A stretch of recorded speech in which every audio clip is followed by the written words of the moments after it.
morning, everybody. This is Dana. I'm the circulation librarian here at Rogers Memorial Library. But actually, I'm not here at Rogers Memorial Library. I'm in front of probably the most, in my mind anyway, beautiful building in the town of Hudson. We're in front of Alvirne Chapel. This building has a special meaning to me. Having growing up in Hudson, my sisters actually got married here 40 some odd years ago. And that's the last time I've actually been to the chapel. So this is going to be an adventure for me as well. There's a lot of history involved here, and special thanks needs to go to the people at the Hudson Historical Society, especially Ruth Parker, who did all the research that I'm going to spout out today. So if it wasn't for her and the Hudson Historical Society, we wouldn't be here doing this. And if it wasn't for the people that the trustees of this chapel, it wouldn't be here today. And there's still going to be more work being done to it because weather takes its toll. This chapel was consecrated in 1909, and it was shortly after the death of Virginia Hills, and right around the same time that the Hills Memorial Library was built. And both are dedicated to Virginia by her husband, Dr. Hills. So let's take a look. We're going to go inside, see what's special about this place, and we'll come back and we'll talk some more.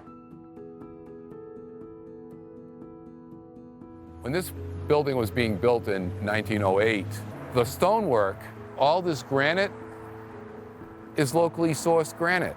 One of the sources was from the Hills Cemetery, which is right down this road here. So they utilized what was here. It's a native stone. Now the slate, I don't know where that came from. Obviously it wasn't here because we don't have that type of slate. But the fact that the bones of this building, what has withstood the test of time, is this granite. And it was right from here. It's one thing to take a look at when you're looking at this building. Look at any historical building, whether it be the Hills Memorial Library or here or any place else. And here you have an example of New England ingenuity. Use what we have available. They used the granite. It worked out fine, and it's still standing. So let's take a look inside.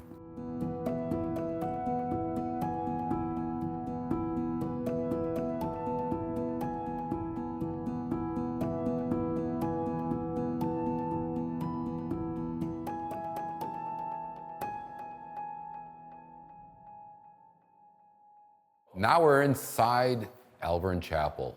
Now this is a very, very, very beautiful building. Small, yes, by modern standards, but it's based on the design of an old English style chapel. And it does it very well. The woodwork is all solid oak. Now, if you look up, you will see that the roof, the ceiling, looks like an inverted sailing ship. And there's a reason for that. Actually, there's a couple of reasons for that. One, this style of roof adds stability as compared to a modern day roof. It's very great for load bearing, considering that the roofing material is slate. So which adds weight, add snow to that, even more weight. The second reason is that most of the carpenters in New England at this time and before were either former shipwrights or actual shipwrights. So they knew how to build ships, and they had to build ships that could withstand coming across the Atlantic. So you add those two things together, and you have an upside-down ship over our heads right now. The woodwork has never been touched. All this time, this wood is still looking as beautiful as it did when it was put up. It has aged gracefully, just like the building itself. The building started being built in 1908. It was consecrated in 1909.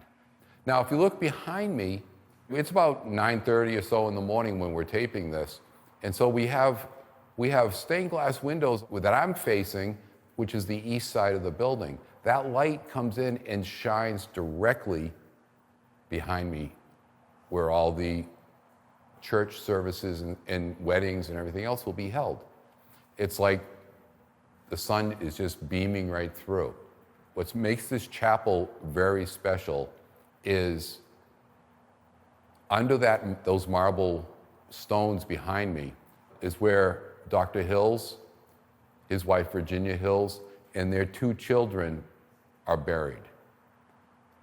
They are part of this building. Dr. Hills intended this building to be a memorial to Virginia, just like Hills Memorial Library is a memorial to Virginia. So what does that say about his feelings and how dedicated he was to his wife? Maybe that's something we all need to look at a little bit more. He did this for his wife, and now they rest eternally with each other in this one building. Now, this building is currently in use. They use it all the time for weddings and different services. It is a non-denominational chapel, which means everybody can come here. Everybody's welcome. And that's the way it should be.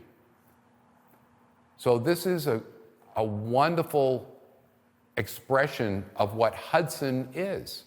Hudson is one of those towns that's welcoming. We have a bunch of different people in here from all different backgrounds. Doesn't matter. If nothing else, this building is a symbol of that community, that unity, that is what Hudson is. I hope you enjoyed this trip. I hope to see you next time. Who knows where we'll be? But I'll bet you one thing, we'll show you something that you didn't see before. Have a good day, and we'll talk to you next time.